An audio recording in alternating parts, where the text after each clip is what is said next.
Et mon agent me dit, à tout hasard, j'ai jeté une perche histoire de voir si ça donnait à Biarritz et ils aimeraient. Je dis, écoute, si l'Aviron veut pas, si Afflelou il continue entre guillemets à jouer à ce jeu-là, je vais signer à Biarritz et puis voilà, qu'est-ce que je te dis, puis on verra comment ça se passe quoi. Et en fait, justement, Monsieur Mérin était arrivé à la présidence suite au départ d'Afflelou et il m'avait rattrapé, il m'a dit bon allez, on arrête les conneries là, c'est quoi le contrat, c'est quoi, et puis voilà, j'étais reparti comme ça et mais c'est vrai que si Monsieur Afflelou reste au club, lui ne voulant plus de moi et m'ayant catalogué comme le voilà, syndicaliste du vestiaire, etc., je partais, oui, bien sûr.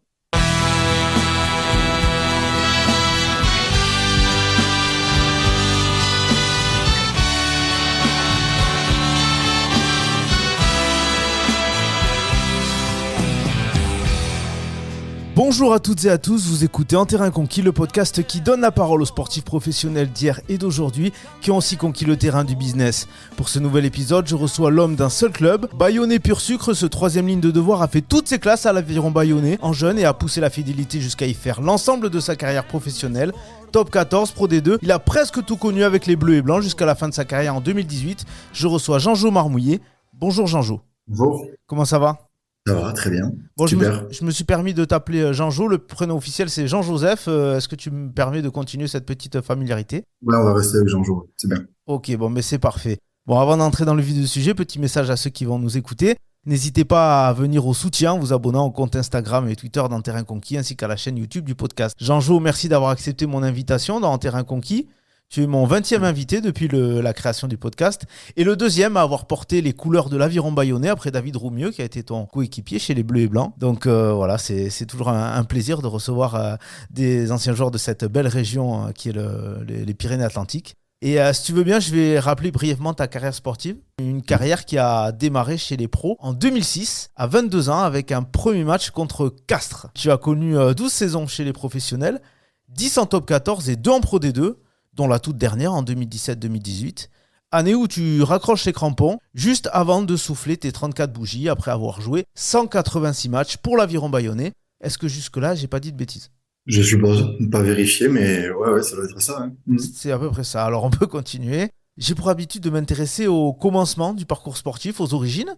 Je crois que dans ta famille, on était plus pelote basque que rugby. Alors tu vas me reprendre avec les termes, hein, parce que Chistera, tout ça, voilà. Ouais, j'ai grand-père et père professionnel de pelote basque. Mon grand-père Grand Chistera et mon père Sesta Punta, c'est pas tout à fait la même chose, mais on va dire que globalement ça reste le pelote basque. Et moi j'y ai joué jusqu'à donc 15 ans et pour ensuite aller à 16 ans au rugby. À 16 ans, tu as commencé le rugby à 16 ans. Oui. Ah oui, donc c'est vraiment sur le tard en fait. Ouais, c'est vrai. Jusque-là, c'était pelote, un peu de foot, et puis pas comment dire, famille traditionnellement rugbystique, on va dire. Mais bon, voilà, pour rejoindre les copains, faire un sport co, et je m'y retrouvais pas mal. Donc, je suis parti au rugby effectivement tardivement. Ouais. Et tu arrives directement à l'Aviron Bayonnais, non? À 16 ans, quand même, il faut faire ses preuves avant, non? Non, c'est alors oui, directement à l'aviron. Faut savoir que c'était pas du tout comme maintenant où là, à 16 ans, ils ont déjà peut-être, je sais pas, 60, 70 gamins et un tri qui est fait. Nous, il y avait certains entraînements, on arrivait péniblement à être 25. C'était pas, il y avait pas la frénésie qu'on connaît actuellement. Donc, c'était moins élitiste, si je peux dire. On pourrait faire la preuve. Moi, je suis arrivé là sans avoir joué en cadet deuxième année, ouais, à l'aviron. Et, on avait pas l'effectif qu'ils ont maintenant. Le fait de devenir rugbyman professionnel, c'était pas ton objectif depuis ton enfance, du coup, j'imagine. Tu te dirigeais peut-être vers autre chose. Ouais, complètement. Et puis mais après, c'est que j'ai fait comment dire, la carrière a été une succession de contrats sans vraiment être certain que je jouerais jusqu'à 34 ans et tous les 2 ans c'était un renouvellement, mais j'ai jamais eu cette ligne de conduite à me dire je veux absolument faire cette carrière. Après, quand elle est arrivée à 22-23 ans, la période que tu évoquais tout à l'heure, forcément, c'est assez grisant et galvanisant. Donc, on se projette dans cette carrière-là, mais c'est venu très tardivement chez moi. Ouais. Quand est-ce que ça a commencé à devenir un peu sérieux pour toi, où tu t'es dit que tu avais peut-être un potentiel pour faire quelque chose dans ce sport? Vers la deuxième année Réchelle, je dirais. Ouais.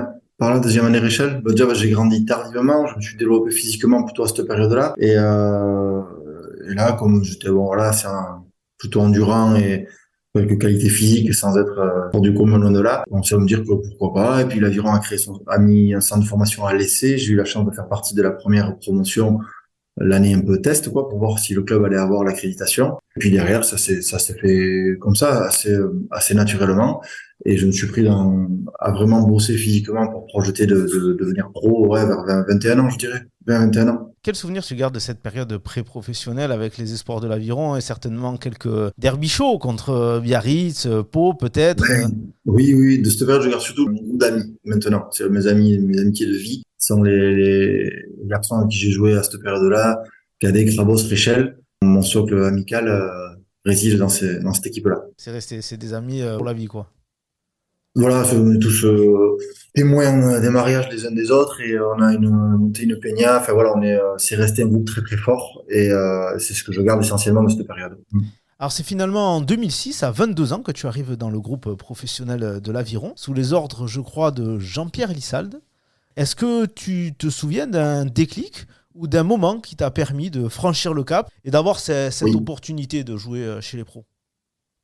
oui. Alors déjà, Jean-Pierre Elissat, sur cette année-là, il n'était pas au tout début de saison. Il est arrivé en sapeur-pompier parce que je crois qu'on fait une saison où on démarre au mois d'août. On arrive début octobre à 0 points.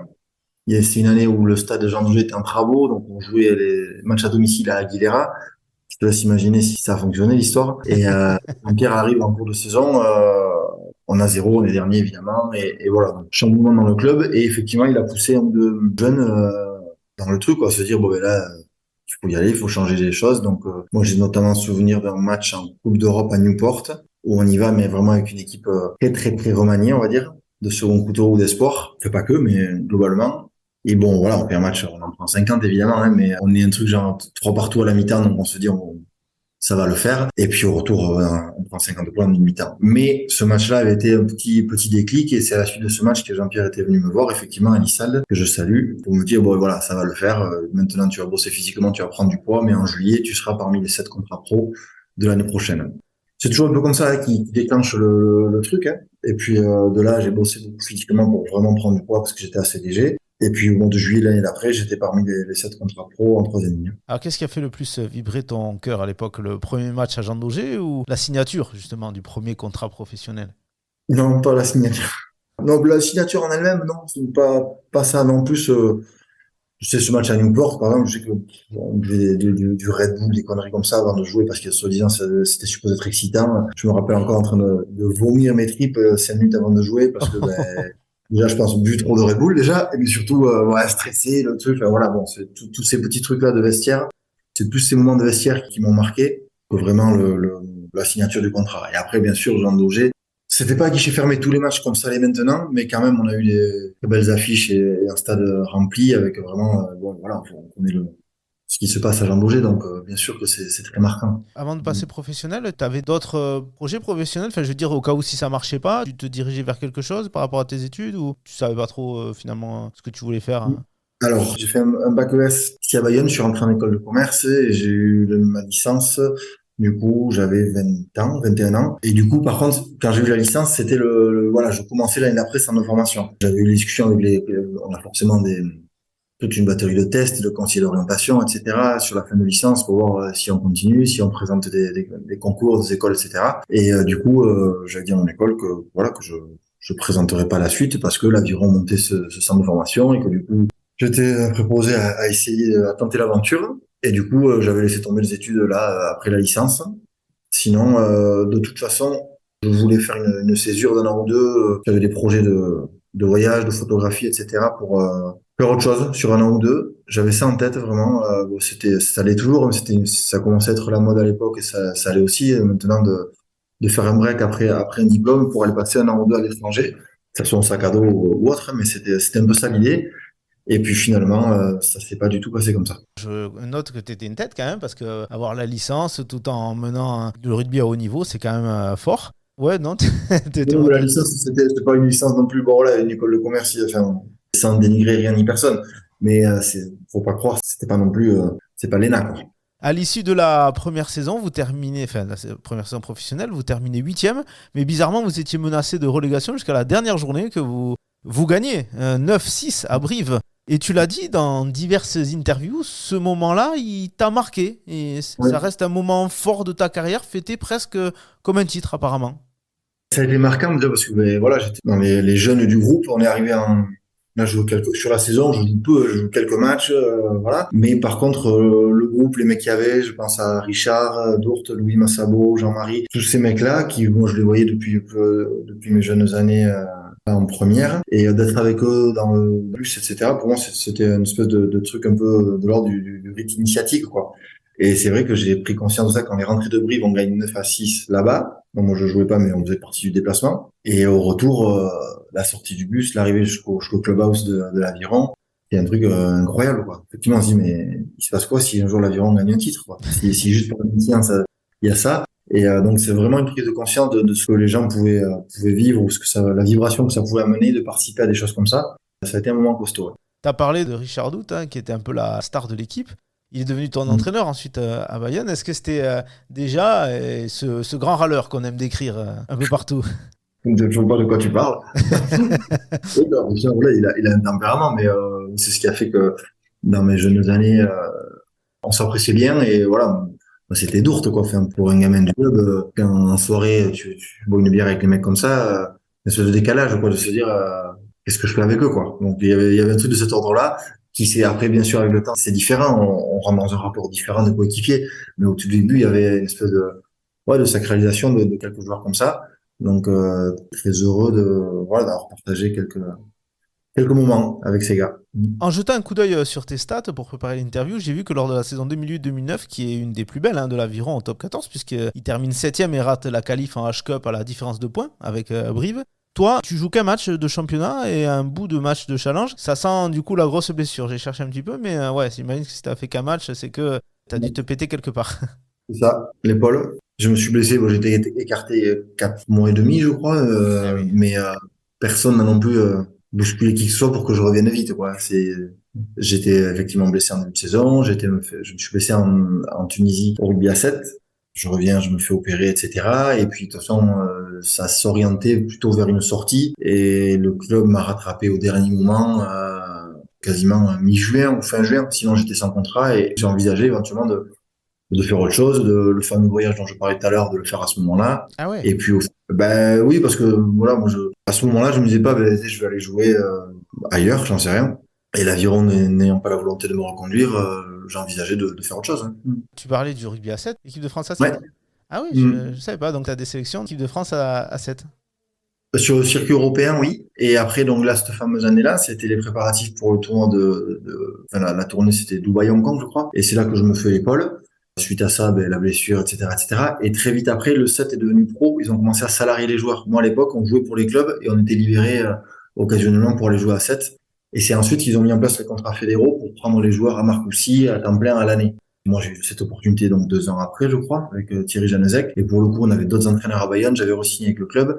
Et le club comptant sur moi et moi sur le club, j'avais pas donné suite au rugby à 7. Mais du coup, je n'ai fait que les tournois européens et cette préparation en Tunisie n'a pas réussi, à Ça a vrai passé. dire. Bon, toi qui voulais voyager, du coup, le Seven, c'est pas mal, hein, pour ça, hein. On fait un petit peu le. Ouais, ça aurait été chouette, mais après, voilà, c'est un autre choix de carrière et il y en a qui arrivent à le faire. C'est compliqué de passer du 15 au 7 au niveau pro. Et du coup, bon, après, c'était un choix que j'ai fait, dont je suis heureux, il n'y a pas de problème.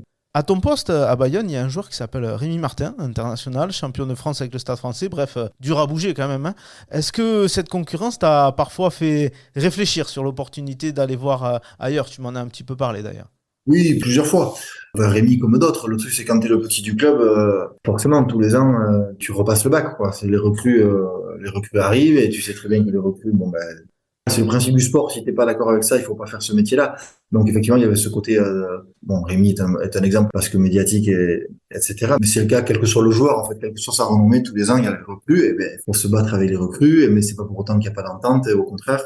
Voilà, c'est le principe du sport pro, quoi. Tous les ans, ça t'amène à ça et effectivement tu te dis ben, est-ce que moi aussi j'ai pas envie d'aller dans un club pour être dans le costume de la recrue. Ça a été évoqué, ça aurait pu être le cas et puis finalement mes choix ont fait que non, je tenais pour plein de raisons à rester à l'Aviron et c'est un choix encore une fois assumé et non regretté aujourd'hui. À la fin de la saison 2009-2010, Bayonne perd sa finale du maintien à Montauban, 22-8. Tu dois peut-être t'en souvenir. Un match que tu ne joues pas par contre. Le club est repêché quelques temps après, suite à la relégation administrative de Montauban, on s'en souvient. Est-ce que cette première vraie fausse descente n'a pas été le point de départ à Bayonne d'un emballement, d'une espèce de course à l'armement pour éviter de revivre ce genre de choses, en faisant venir beaucoup de joueurs étrangers notamment pour pas revivre ça? Là, cette analyse, peut-être, je peux pas te dire que c'est ce qui a déclenché ça. Ce qui est sûr, c'est que la saison d'après, on fait une saison où on gagne, je sais plus, 6 ou 7 fois à l'extérieur, juste après la saison dont tu parles. Donc, ça a été un électrochoc pour tout le monde, joueurs y compris, parce que pour les entraîneurs qui étaient en place à l'époque, je crois que on avait Christian Gajan et Thomas Lièvremont qui nous rejoignaient, Tozem. Et ça a été la saison d'après a été plutôt une super saison où je crois on finit à 60, 68 points, 69 points, un truc comme ça à Alors la vous fin de faites la une saison. espèce de montagne russe, c'est-à-dire que c'est soit Ouais. le maintien, soit ça joue le maintien, soit pas loin la qualif. C'est pas linéaire votre parcours, hein. Mais le linéaire, c'est un peu ennuyeux. C'est vrai que Bayern a toujours eu des scénarios assez, comment dire, avec un côté un peu romantique, quoi. Soit dans le costume du petit poussé, et puis bon, tout le monde s'attend à ce qu'on se fasse briser, et au final, ça se passe bien. Et ou des fois, où quand on avait le costume, on se disait, bah, cette année, c'est sûr, avec l'armada de joueurs qu'il y a, je pense aux saisons 2010, 11, 12, par là, où il y avait des noms extraordinaires. Et au final, le costume, peut-être qu'il était trop grand ou mal porté, j'en sais rien, mais on finit péniblement au maintien, alors que quand on revoit même aujourd'hui certaines concours d'équipe de ces années-là, on se dit, mais comment on roulait pas sur tout le monde, quoi. Et au contraire, on peut plus se rouler dessus qu'autre chose. Et oui, justement, parce que toi, en tant que joueur de l'Aviron, qui restait dans toute cette période-là, tu as connu différentes ères au club. Une première avec des cycles à peu près normaux, on va dire. Puis la cacophonie, un peu, des coachs qui arrivent, qui repartent avant la fin de la saison. L'arrivée massive de joueurs étrangers, on l'a dit. Comment, en tant que joueur, toi, tu vivais cette espèce d'instabilité permanente? Ouais, ça dépend des périodes, mais parfois pas mal de colère, ouais, par moment, parce que on est là depuis longtemps, mais j'étais pas le seul. On était un certain nombre à être là depuis longtemps, que ce soit au niveau des joueurs, au niveau de certains dirigeants ou salariés du club. Il y a des périodes compliquées, ouais. Et même tout simplement pour le supporter, ça donne une impression un peu étrange, on va dire, mais on sait pas toujours exactement tout ce qui se passe derrière. Il y a eu des périodes compliquées. Bon, j'ai pas trop de commentaires à faire là-dessus parce que simplement, je pense pas que j'ai toutes les informations non plus. Tout ce que je sais, c'est que de l'intérieur du vestiaire, il y a des années où on a fait, je sais plus, mais 2 ou 3 duos de coach en une saison. Ouais. Il y a cette période, décembre 2011, il y a Jean-Pierre Elissalde qui est rappelé, qui revient au club, et il est viré en janvier 2012, donc un mois et demi après. Bernard Laporte aussi arrive au club, et il reste 3 mois avant que ça parte au clash. Des fois, il fallait un peu se pincer pour croire à tout ça, non? C'est ça et la sensation de pas piger, quoi. Par exemple, j'évoque le retour de Jean-Pierre qui vient avec bon camp et même pas le temps de finir la période un peu d'essai, qu'un mois après on rechange et on se dit mais c'est un peu absurde. Donc voilà, j'ai pas trop de commentaires sur cette période-là. Je pense que j'ai pas les infos pour vraiment analyser ce qui a pu se passer là. Ce qui est sûr, c'est que de l'intérieur du vestiaire, ça donne un effet ouais, de colère et de se dire, je veux dire poliment, mais allez tous, voilà, et puis on va essayer de faire entre nous parce que voilà, c'était pas une très très bonne période et en plus à regret parce que c'était juste après une période avec Christian Gajan et Thomas Lièvremont et Tozem qui était enfin, nous, on avait l'impression que c'était bien, quoi. On sort d'une saison, on finit septième ou huitième, je sais plus, mais encore une fois, à 60 et quelques points. Et la saison d'après, en novembre, on n'est pas au résultat escompté, donc on dégage tout. Ça marche pas comme ça, quoi. C'était absurde. Voilà. C'était absurde. Et toi, sur un plan personnel, en revanche, cette année 2011, elle est charnière puisque tu commences à jouer un peu plus, on va dire, et à t'affirmer aussi. T'affirmer dans tous les sens du terme, même physiquement, notamment quelques confrontations un peu physiques à Perpignan, à Biarritz. D'ailleurs, c'est cette dernière, lors du derby basque, que tu démarres hein, avec Imanol Arinordoki qui est resté dans la légende, avec l'entrée du père d'Imanol, Lucien, qui est entré sur le terrain pour te tirer un bourre-pif, justement. C'était un peu sa cible. Ce moment, il t'a mis, malgré toi, un coup de projecteur hein, sur ta personne. Ouais, pour le folklore local, ça a fait bon, j'ai rien à dire trop là-dessus. Si tu dis oui, ça a été un truc localement, ça a fait l'histoire. Mais voilà, c'était rien, quoi. Et puis voilà, pour clore l'histoire, j'ai passé cette année, le dimanche, j'ai fait de Garassi, Saint-Jean-Pied-de-Port, pardon, là-bas. Et j'ai passé l'après-midi à discuter, boire des coups avec Emmanuel et Lucien. Et voilà, et cette histoire, voilà, c'est du folklore, mais c'est sans aucune incidence. Et 10 ans après, ça fait encore raconter des trucs, des fois. Ouais, on en parle toujours, on voit sur des articles qui sortent, des fois des vidéos Voilà. sur les réseaux sociaux. Malgré l'arrivée de joueurs confirmés comme Joe Rokosoko ou Mike Phillips, la mayonnaise prend pas forcément à cette époque-là. J'ai lu qu'il y avait une cassure dans le vestiaire, une ambiance assez tendue entre les joueurs qui s'est amplifiée avec le licenciement de Mike Phillips. Est-ce que tu confirmes, mais est-ce que tu penses que c'est la cohésion, peut-être parfois par moment, qui a empêché justement Bayonne d'atteindre les objectifs élevés qu'il avait avec les stars qu'il avait? Alors, la cohésion pour la performance, qu'elle est à un certain moment mal pris, oui, force est de constater que oui. Par contre, de tension dans le vestiaire suite à ça, non, pas entre les joueurs, hein. Le joueur, il n'y a pas eu de... C'est Ouais. mon point de vue. Peut-être que quelqu'un différent, autre, a souligné ça, mais moi, de ma perception dans le vestiaire, il n'y a pas eu de tension entre les joueurs par rapport à ça. Moi-même, comment dire, je défendais en tant qu'interprète, si on veut, je sais pas, la chance de parler anglais, entre Mike Phillips, Dwayne Howard à l'époque aussi, qui était fortement attaqué par la présidence de l'époque. Donc, moi, je servais à la fois d'interprète et un peu de défenseur de ça. Il n'y a pas eu le non entre les joueurs. On était plus désolé qu'autre chose. Mike, c'est un mec qu'on appréciait avec voilà comme tous, avec ses qualités, ses défauts, et on savait les phrases ce qu'il pouvait faire. Il n'y a jamais eu d'omerta contre qui que ce soit de la part des joueurs en tout cas. En 2014, vous vous maintenez sur le fil après notamment une victoire emblématique à Anoeta à 3 journées de la fin contre le Stade français avec ses pénalités de Martin Bustos Moyano. Toi, tu es titulaire sur ce match. On parlait de grands souvenirs. Est-ce que celui-là figure bien placé dans ta liste des grands souvenirs ou pas? Oui, oui, ce match particulièrement, ouais. Parce que la période était compliquée collectivement. À titre personnel aussi, je venais de vivre quelque chose de pas facile du tout. Et ce match avait été collectivement et à titre personnel pour moi assez important, ouais. Sans vouloir m'étaler là-dessus, mais c'était un bon souvenir. Un an après, tu es dans les tribunes de Jean Daugé pour assister au dernier match de la saison contre La Rochelle. Vous gagnez, mais les résultats vous sont contraires et Bayonne termine 13e et est relégué en Pro D2 avec un total de points record de 52 points du jamais vu pour un club d'être relégué avec autant de points. Toi, l'enfant du club, comment t'étais sorti de cette saison-là? Mal. Mal parce que en tension forte avec la personne qui entraînait l'équipe à l'époque.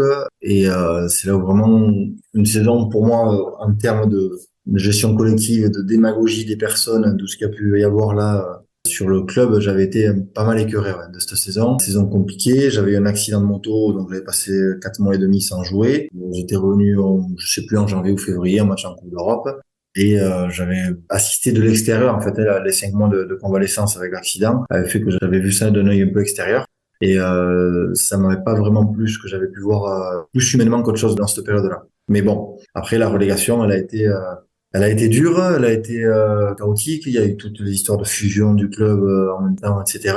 Porté par un président qui était top, quoi, Manu Mérin, qui en termes d'intégrité, dans ce qu'on a vu à cette époque-là autour du club, trop intègre pour tout ce qui se passait là, quoi. Vraiment.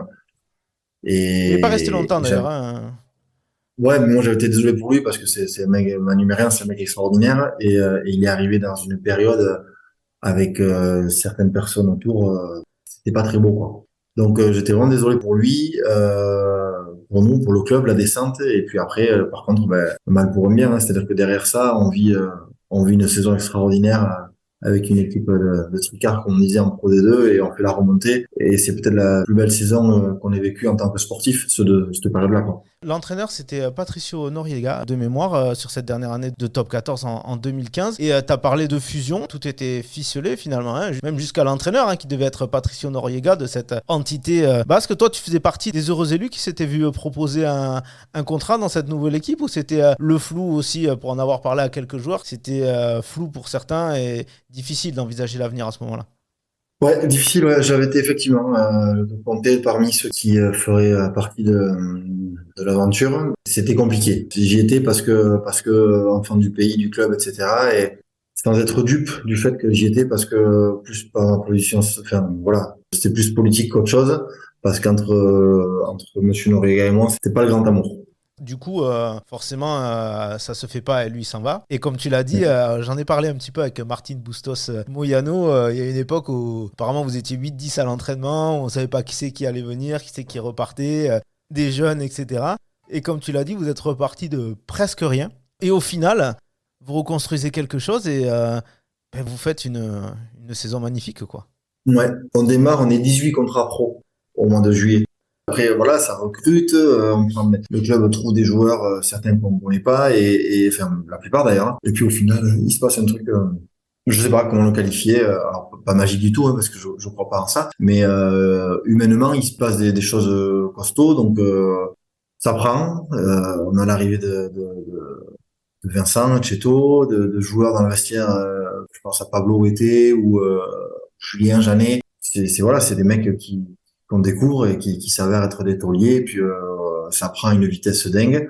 Les premiers matchs, on gagne à l'extérieur, je crois, à Albi, le premier match, il me semble. Et puis derrière, de surprise en surprise, enfin, il y a Lyon devant nous, évidemment, intouchable, mais on est les seconds, voilà, on est les Dauphins de Lyon, et puis on fait une saison où non seulement on gagne, et le jeu est là, en plus, avec la manière Etcheto. Donc, au stade, c'est plutôt chouette, mais surtout entre nous, quoi. Mais on rit, mais tu peux même pas t'imaginer la saison, on n'était pas des pros, quoi. Enfin, si, on s'en fout des pros, mais je veux dire, c'était, voilà, on a passé une saison extraordinaire. Et toi, sur un plan individuel, eh ben, c'est la saison où tu joues le plus de ta carrière, puisque tu participes à 27 matchs sur 30 possibles, dont 12 titularisations.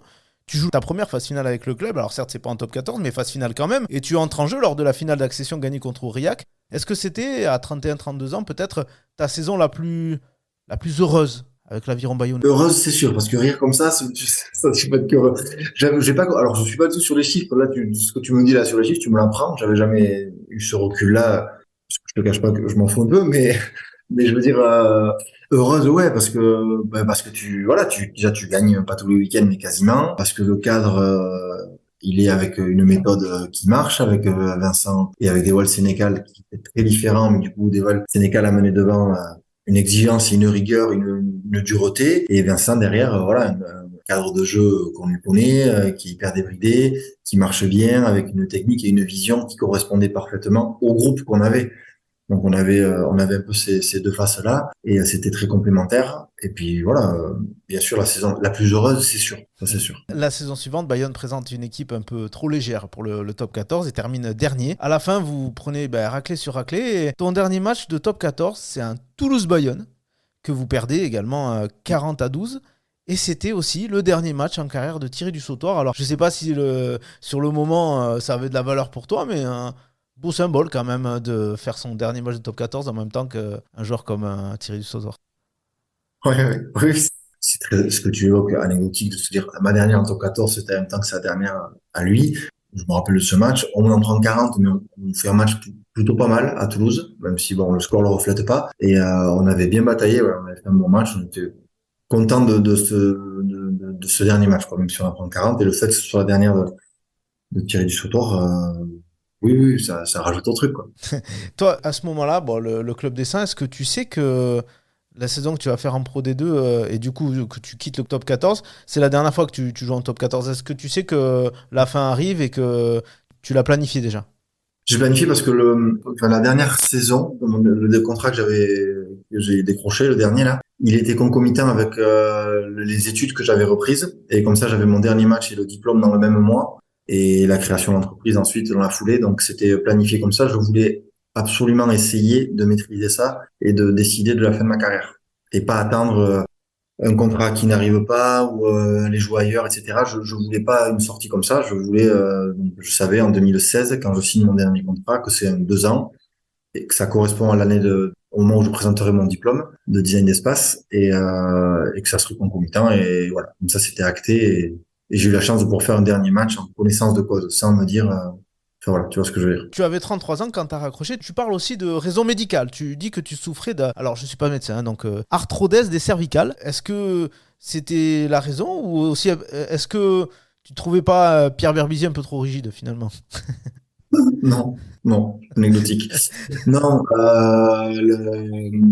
l'arthrose, ouais, j'ai été opéré, je sais plus, en 2012 ou 13, je crois, les cervicales, j'ai une plaque, et effectivement, perte de force, le picotement au bout des doigts, et au début, ça revient une fois tous les 2, 3 mois, et puis après, c'est après chaque match, donc petit à petit, c'est se dire, bon, ok, on va pousser jusque-là, mais après, stop, parce que c'est de plus en plus compliqué de récupérer des matchs, et surtout la perte de force, le bras droit, enfin que j'ai toujours d'ailleurs, hein, par rapport à avant, un peu atrophié quoi. Le triceps notamment, bon voilà pour les petits détails, mais sur certains tests de charge comparé à avant l'opération, j'ai 25, 30, 40% de perte quoi.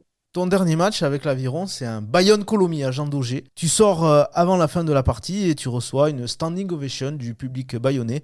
Cette année-là, même si vous finissez 8e et que tu aurais sûrement aimé mieux, comme partir sur une montée, au moins une phase finale, le fait de boucler la boucle avec cette reconnaissance des supporters, ça a dû te faire chaud au cœur. J'imagine d'ailleurs que tu étais ému après. Oui, parce que c'est aussi comment dire, si je suis resté aussi longtemps au club, c'est pour plein de raisons, tu t'en doutes. C'est l'attachement à la ville, aux gens, à mon confort social, ma famille, mes amis. Enfin, voilà, je suis trop peut-être, mais ancré dans ces valeurs-là. Je pourrais difficilement décrire à quel point je suis attaché à mon ancrage local. Donc, d'avoir à la fin cette reconnaissance-là du public. Alors voilà, je fais une carrière certes dans un seul club, mais comme tu l'as dit, les chiffres parlent d'eux-mêmes. J'ai jamais été ni un joueur numéro un ou grand champion, etc. Mais cette fidélité au club, qu'elle était reconnue sur la fin, c'est bien sûr touchant, mais en toute conscience et sans aucune fausse modestie sur le joueur que j'ai pu être ou pas, quoi. Il faut être lucide sur ce qu'on a fait. Et voilà, tu as des joueurs dans le même temps, sur 12 saisons pro, ils auraient joué peut-être 300 matchs. Moi, j'en fais 180, j'ai vu, tu as dit 5 ou 6. 6. Donc voilà, il faut être très lucide sur ça. Ça n'enlève rien au fait que je suis content et fier de ce que j'ai pu faire. Mais voilà, il faut pas non plus se prendre pour ce qu'on n'est pas. Et donc j'évite de le faire. Donc j'étais vraiment heureux d'avoir cette reconnaissance à la fin, bien sûr. On sait que certains joueurs, quand ils arrêtent, ils se retrouvent parfois un peu désemparés. Ils ne savent pas trop quoi faire et ça accentue ce sentiment de petite mort qu'on décrit souvent. Pour ta part, tu avais déjà tout planifié, tu l'as dit depuis un moment, avec une reconversion dans ce domaine de l'art qui est ton autre passion depuis bien longtemps finalement. Alors oui, je suis très très prudent sur l'emploi du mot art. Je m'intéresse à l'art, oui.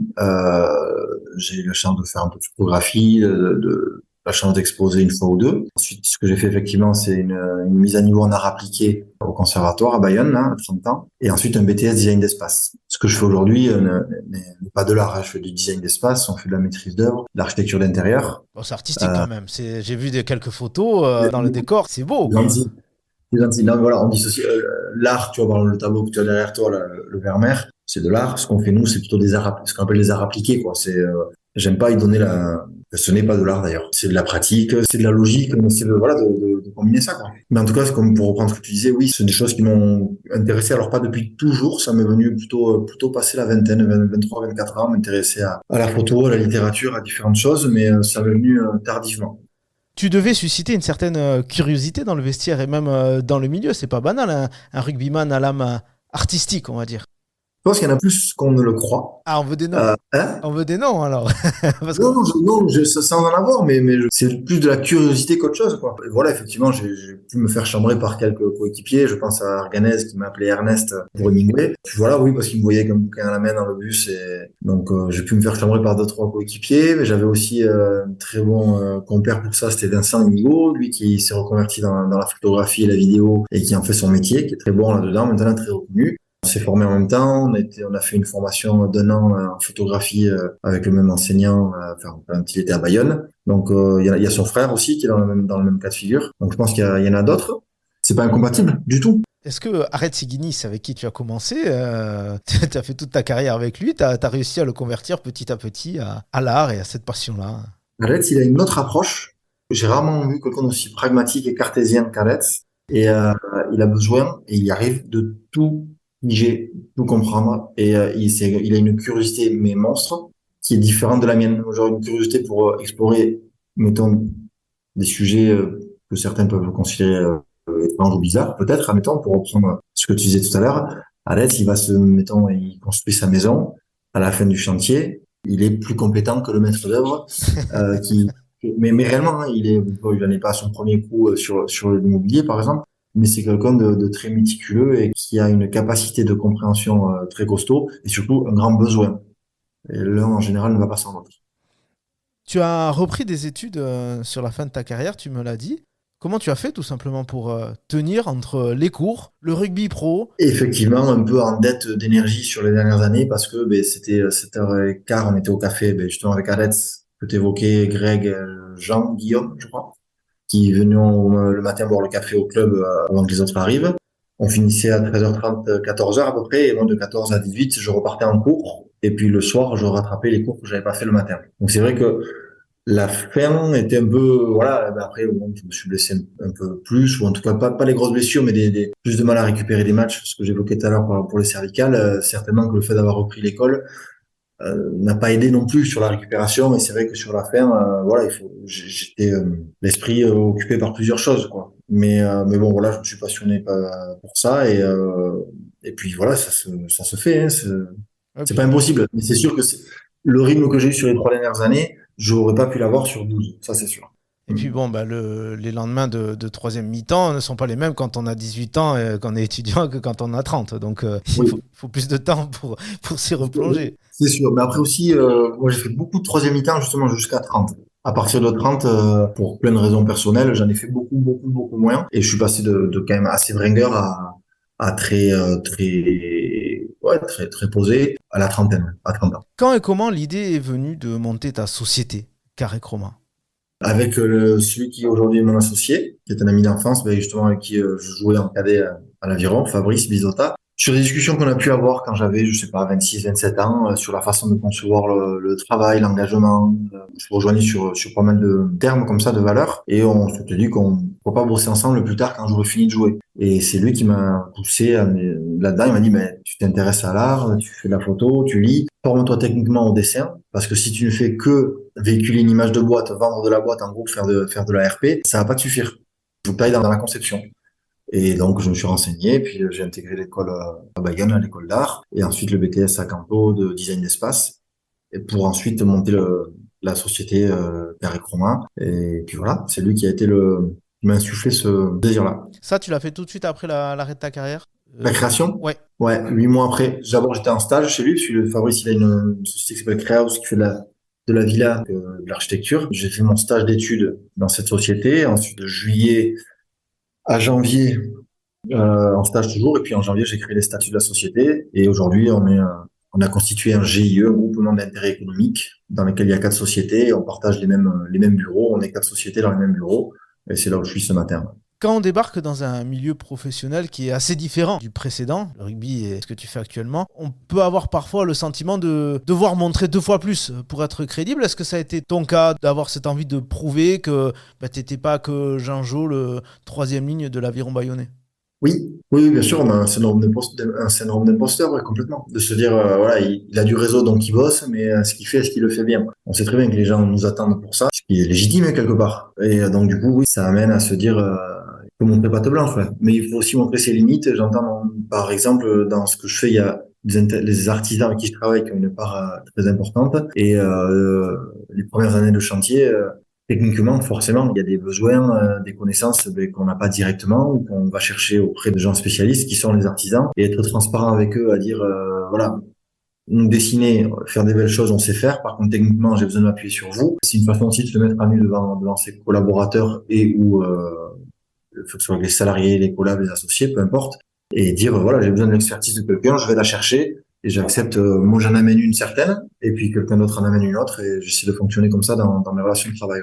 Ouais. Alors tu es parti de la base et aujourd'hui la société elle a beaucoup grandi je crois, hein, avec notamment des salariés. Est-ce que ton passé de joueur de rugby a quand même pu avoir des côtés bénéfiques, notamment en t'ouvrir quelques portes et faciliter ce développement? Évidemment, c'est-à-dire que le fait d'être toute une vie dans une ville et un club fait qu'on a une connaissance du réseau local qui est importante, quoi. Et ensuite, le fait d'avoir, encore une fois, le côté, la fidélité que ça a pu représenter de passer une carrière dans un même club, fait que consciemment ou inconsciemment, les gens qui s'adressent à moi, il y a forcément derrière une image ouais, de fidélité, quoi. Ouais. Donc ça contribue déjà. La notoriété locale, ben, quand on joue à l'aviron, elle compte, mais je pense pas qu'elle soit suffisante, honnêtement. Et après, derrière, il faut être au rendez-vous sur la qualité du travail rendu. Mais ce qui est sûr, c'est que dans un premier temps, les gens connaissent, enfin, pas tous d'ailleurs, pas tous mes clients, mais certains clients, les clients locaux, connaissent un peu le nom, ben, pour avoir suivi le rugby. Mais c'est loin d'être la totalité de mes clients. J'ai des clients qui découvrent qu'au bout de 8 mois, 9 mois de collaboration, ah, mais vous étiez ancien joueur, enfin, voilà, ils le savent pas, quoi. J'ai des clients qui sont pas forcément d'ici, pas tous. Et ils découvrent plus tard, ils disent, ah, mais j'avais remarqué, vous avez l'oreille un peu abîmée, ah, c'est comme ça, Mhm. enfin, voilà. Cette clientèle-là, la notoriété c'est pas la même. Et c'est pour ça que j'ai nommé ma boîte Carré Chroma, où ça aurait pu être n'importe quoi d'autre, mais surtout pas nominativement, Jean-Jo Marmouillet, design ou autre, comme ça peut se faire dans mon métier, parce que je voulais dissocier complètement mon image, celle de la société. On arrive à la question récurrente du podcast. J'ai pour habitude de demander à mes invités de quel président qu'ils ont connu en carrière ils se sentent le plus proches en tant que gérant d'une entreprise. Il se trouve que même si tu n'as connu qu'un seul club, tu as quand même connu quelques présidents à Bayonne. Alors Jean-Jo Marmouillet, le chef d'entreprise, il est plus proche de Francis Salagoiti, Alain Flelou ou Manu Mérin? Mon numéro un, sans la moindre hésitation. Et en plus, avec conviction et plaisir. Il est d'ici, il a monté sa boîte, il est parti de rien quasiment. Et aujourd'hui, Forge c'est un modèle économique de réussite. Enfin, voilà, je peux t'en parler un moment, mais vraiment sans hésitation. Même si j'apprécie beaucoup Francis Salawaki, attention, mais c'est pas la même chose. C'est la présidence du greffe de tribunal, c'est pas le même modèle entrepreneurial que ce que je fais moi, déjà. Bien sûr. Mais j'ai beaucoup été pour Francis aussi. Ouais. Tu te rappelles de ce bruit, c'est la sirène, dernière possession, il y a un bonus à aller chercher. Alors on botte pas en touche et pas d'en avant. Tu as joué 19 saisons à Bayonne, dont 12 chez les pros. J'ai du mal à croire que l'Aviron ne t'ait pas proposé à la retraite un rôle d'intégrer le staff ou peut-être, oui, on l'a dit, un rôle dans l'organigramme. Non, je te promets que non. Parce que déjà, bon, on se connaît bien avec le club. On collabore beaucoup. Je travaille beaucoup avec l'Aviron aujourd'hui, mais ce sont mes clients en tant que nous, Société d'architecture et maîtrise d'œuvre. Donc j'ai un retour du club dont je suis très très heureux et je pense que réciproquement, on s'entend bien sur la façon de bosser. Par contre, par rapport au fait éventuellement qu'on vient d'encadrer ou d'entraîner, ils me connaissent. Je pense qu'ils savent bien que, en fait, j'ai pas assez, à mon avis, la passion rugby pour entraîner. Je n'en ai ni la compétence, ni la prétention et ni l'envie.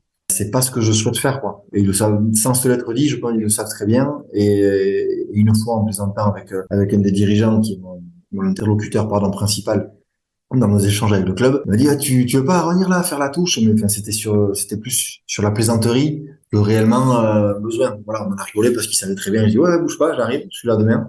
Alors qu'il sait très bien, non, c'est pas du tout ma vocation. J'adore ce sport pour ce qu'il représente. J'ai adoré y jouer. J'adore le regarder.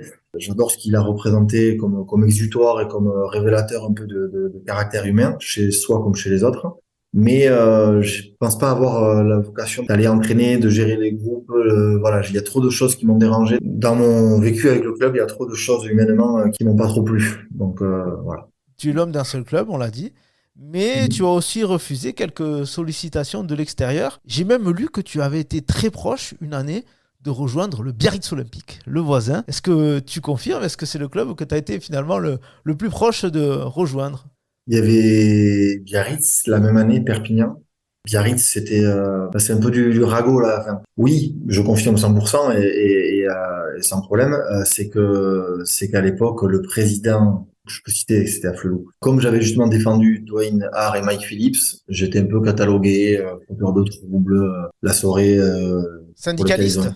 Voilà, c'est ça qui est sorti. Comme la soirée qui s'est passée était celle c'était dans le bar de mon meilleur ami. Enfin, j'étais forcément responsable de tout ça. Et en plus que je me pointe à la visioconférence avec Monsieur Afflelou pour défendre, alors qu'à la base j'étais juste l'interprète, hein, mais bon, peu importe, pour expliquer ce qui s'était passé et faire la traduction pour Mike et Dwayne. Grosse tension avec Afflelou suite à ça. Je venais de refuser un contrat à Perpignan qui était beaucoup plus intéressant que ce que j'avais à l'Aviron, mais bon, c'était comme ça c'était un choix. Et du coup, je me retrouvais plutôt sans contrat. Et mon agent me dit, eh ben, à tout hasard, j'ai jeté une perche histoire de voir si ça donnait à Biarritz et ils aimeraient. Je dis, ben, écoute, si l'Aviron veut pas, si Afflelou il continue entre guillemets à jouer à ce jeu-là, ben, je vais signer à Biarritz et puis voilà, qu'est-ce que je te dis, puis on verra comment ça se passe, quoi. Et en fait, justement, Monsieur Mérin était arrivé à la présidence suite au départ d'Afflelou et il m'avait rattrapé, il m'a dit, bon, allez, on arrête les conneries là, c'est quoi le contrat, c'est bon, et puis voilà, j'étais reparti comme ça et mais c'est vrai que si Monsieur Afflelou reste au club, lui ne voulant plus de moi et m'ayant catalogué comme le voilà, syndicaliste du vestiaire, etc., ben, je partais, oui, bien sûr.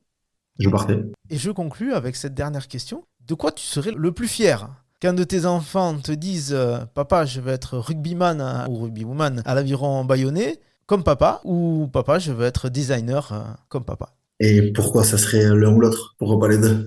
Non, je serais fier je suis gaga de mes enfants, autant de ma fille que de mon fils, comme tous les papas, je suppose. Donc, je serais très fier qu'ils aient un épanouissement local comme j'ai eu. Mais si leur vocation, c'est d'aller faire leur vie au Japon, je les freinerai pas. J'aimerais bien qu'ils aient l'amour du coin comme je l'ai eu. J'aimerais aussi qu'ils fassent ce que j'ai pas su faire, c'est-à-dire voyager, faire le tour du monde 3 fois et rentrer après. Bon, ça, c'est eux qui décideront. Eh bien, merci Jean-Jo d'avoir été mon invité dans Terrain Conquis. Il ne me reste plus qu'à te souhaiter encore plein de succès sur le terrain du business avec ton entreprise Carré Chroma. Et je te dis, comme on dit chez toi, à 10 chat. C'est un poteau, ça va très bien. Ça marche. À très bientôt.